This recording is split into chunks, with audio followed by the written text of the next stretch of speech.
We're going to start our search for the lost tribes where they were last reported to be located, that is in ancient Assyria and Media.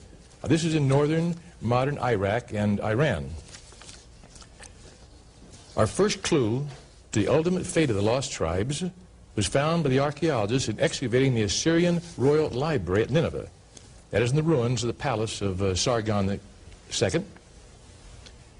They were in the form of cuneiform tablets, such as you see here. These were actually uncovered over a century ago, translated in 1930 by Professor Waterman of the University of Michigan. But their relevance to Israel was completely overlooked. This was because they were in complete disorder among some other 1,400 other texts, and no Israel words or names appeared. One tablet, dated 707 BC, referred to a land called Gumir, which was occupied by people called Gumira or Gimera. Now, this was a very area the Israelites had been placed just 14 years previously. Gamir, we believe, is evidently a corruption of Gomri, the Assyrian name for Israel, formed by the inversion of the final syllable IR to R, I should say RI to IR. Such inversions are very common in Assyrian writings. These tablets were actually spy reports sent to the Assyrian king from a frontier post. The king being that time was Sargon. These reports covered a large period of time. That's fascinating. Now, these reports, what did they say?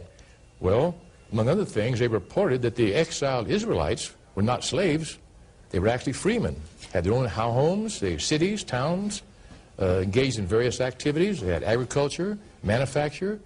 Would you believe they even had their own standing army?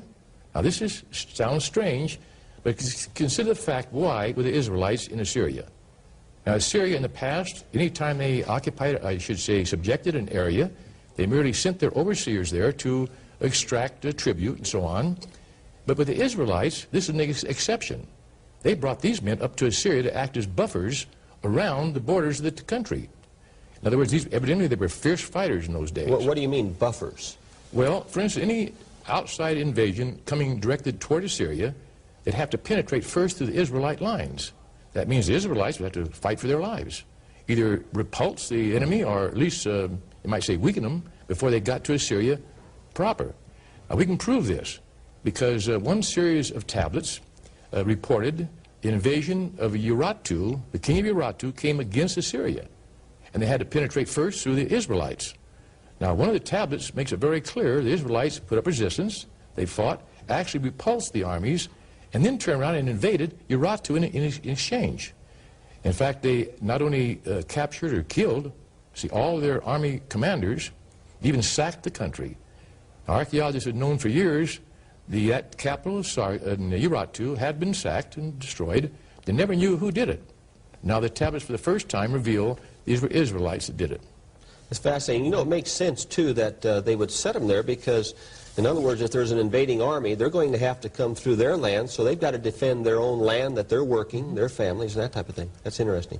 Another and later Assyrian report states, in the second year of Esarhaddon the king, now this is about 679 BC, the Gimera, as the Israelites were then called, rose in rebellion under their leader, Tuespa. We don't know if Tuespa was a woman or a man at this stage. They fled westward. Now the Greeks reported these same activities. They called the Gimera Chimeroi in their records. Now that name is translated into English as Cimmerians. Now the branch of Israelites, now known as Cimmerians, moved out of Asia Minor, around and sometimes across the Black Sea, settling in the Crimea and the Carpathian regions west of the Black Sea. We find this called in 2nd Ezra Arsereth, or Mountains of Sereth.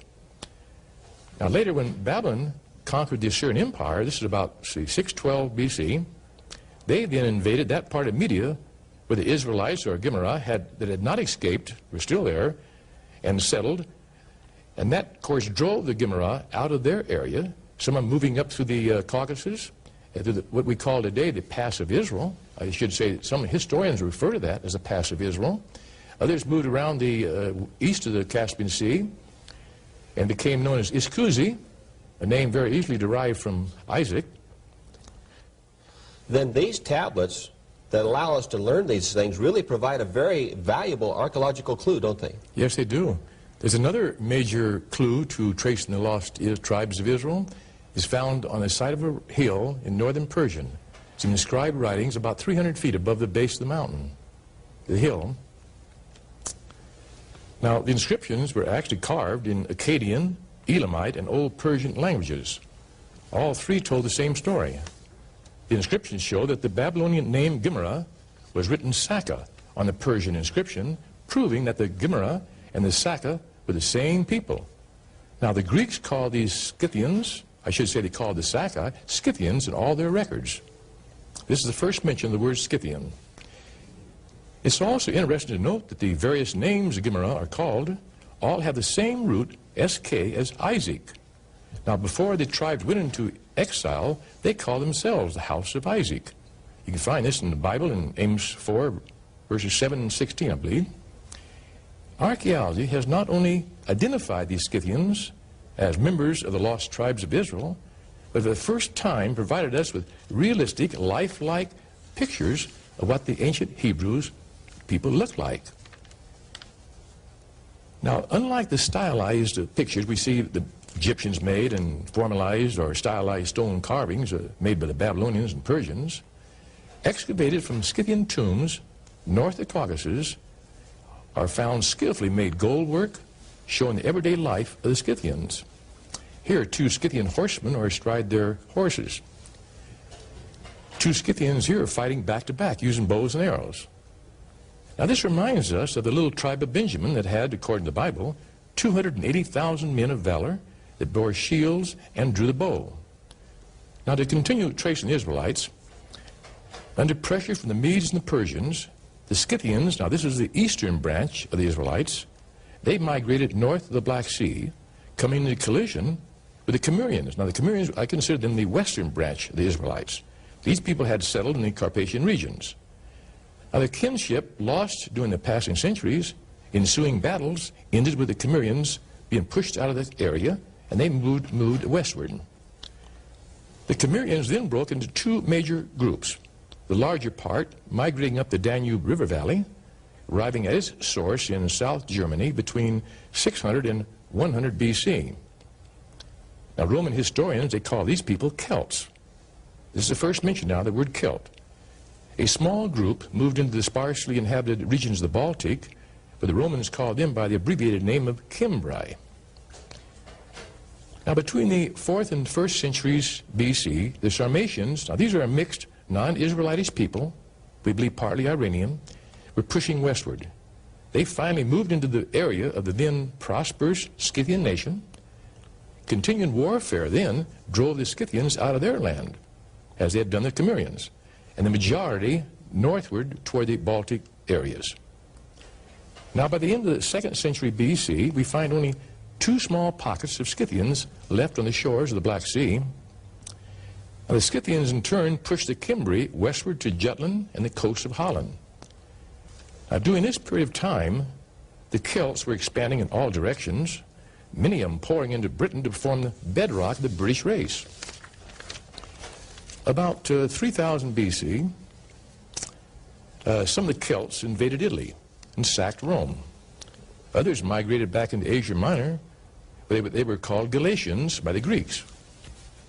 We now know that Paul's letters to the Galatians were to his kinsmen Israelites, that is, descendants of the earlier Galatians, although called Gentiles by the modern Bible translators. You know, that really helps to clear up to a degree, or major degree, this term Gentile. A lot of people have a lot of problems with it, but the word itself is ethnos, and it means nations. That's right. And what you're talking about here are nations, and of course God told Abraham his seed was going to form a multitude of nations. Those nations would definitely be Israelites. Now, as the Sarmatians occupied Scythia in South Russia, there was a tendency to confuse them with the Sarmatians, because people are usually identified by the name of the land they live in. Now, the Romans, they solved the problem. They introduced the word Germans for Scythians. Now, the word genuine, or genuine, I should say, is Germanus or Germani. That's the Latin word for genuine. So in all the Roman records, except for a few outland areas, they dropped the name Scythian in all the Roman records. They applied the word Sarmatians or Germans. Now, from that Well, I guess you get the picture. Germany. No, it's fascinating, yes. Now, don't think for a minute we're talking about the German nation today. Right. The Cimbri were eventually driven out of northwest Europe. One group migrated to Italy, were nearly all wiped out by the Romans. One group made their way back into Spain to be known as Ibrius. Now, Ibrius is the Gaelic name for Hebrews. And eventually, many of those migrated into the Ireland as Scots. They named the island Hibernia, that early name for Ireland, a name that still exists. One group crossed the English Channel into northern Britain to form the, form the roots of the nation of the Picts. Now, during the succeeding centuries, the Scythian Germanic peoples broke into many divisions, possibly in some instances into their original Israel tribal families, like the Angles, Saxons, Jutes, Danes, and Vikings, to name just a few. Now, between 450 and 600 AD, some of the Angles and Saxons moved into Britain as Anglo-Saxons. The Celtic Scots, for the most part, moved into northern Britain and established the nation of Scotland, although some settled in northern Wales, the Isles of Man, the Scilly Islands. Now, many Germanic tribes poured into the land south, that is, after the Celts began to move out and vacate the land. These Germanic tribes established the Gothic nations, the Vandals, Lombards, Franks, Burgundians, Visigoths, Ostrogoths. These Scythian Germanic people, or tribes, formed the modern German, Swiss, French, Italian, Spanish, and Portuguese nations of the day, although there has been, over the centuries, an infusion of non-Israel blood in these nations. The northern Scythian Israelites that had settled in Scandinavia, we read of them in history, raiding and establishing colonies in Western Europe, Britain, and Ireland. One group settled in France became known as Normans, who later forced their way into England under William the Conqueror in 1066. What happened to the lost tribes of Israel? You now know the answer. They were never really lost. They only lost their identity as they migrated over the centuries westward. You know, suddenly when you put the historical research that you have in your book, The Missing Links, and you couple the cuneiform tablets of the Assyrian Empire that you have studied, suddenly you have the keys that not only show they were not lost, but that God was keeping his promise all along, wasn't he? He said they would go to the north, to the south, the east, and the west. There's one thing that came to my mind as you were talking, and I brought this out in an earlier teaching, and that is Ephraim and Manasseh. Then it seems like what you're saying there, that these people formed the bedrock of the British nation, which formed a multitude of nations themselves. It would almost seem then that they at least represented, or in a representative way, one of these children, Ephraim and Manasseh. What do you think? You're right. I'd like to add one other point. Our Celto-Saxon ancestors, they first settled in Western Europe and in Scandinavia, in the Isles of the West, in fulfillment of Jeremiah 31, verse 10, which reads, "Hear the word of the Lord, O you nations, and declare it in the isles afar off, and say, He that scattereth Israel shall gather him, and keep him as a shepherd doth his flock." I believe America is a regathering of Israel, where we have been, as was prophesied in the Bible, quote, blind to our identity. I believe that we whose roots are traced back to Abraham are Abraham's children, of which God said, as long as the sun, moon, and stars exist, so will the descendants of Abraham continue as a nation before me.